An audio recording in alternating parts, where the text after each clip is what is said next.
Depuis 2006, les partenariats publics-privés, les PPP, sont entrés dans la loi. Écotaxe, Grand Stade de Lille, Pentagone à la française, on en parle beaucoup, mais qu'est-ce que c'est au juste?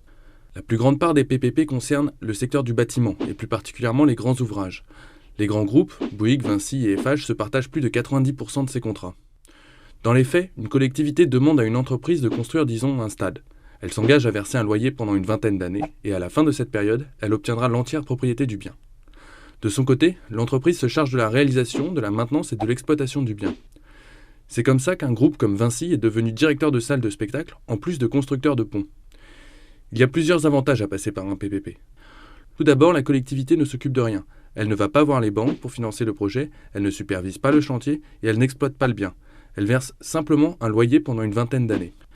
L'autre point intéressant, c'est que la charge du loyer n'est pas une dette, c'est un frais de fonctionnement. La collectivité n'est pas officiellement endettée. Comme il n'est jamais question de banque, il n'y a aucun garde-fou budgétaire. Une collectivité peut s'endetter au-delà du raisonnable et financer des projets complètement démesurés.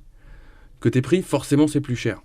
Par exemple, dans le cas de notre stade, l'entreprise privée en charge de la maintenance va chercher le bénéfice.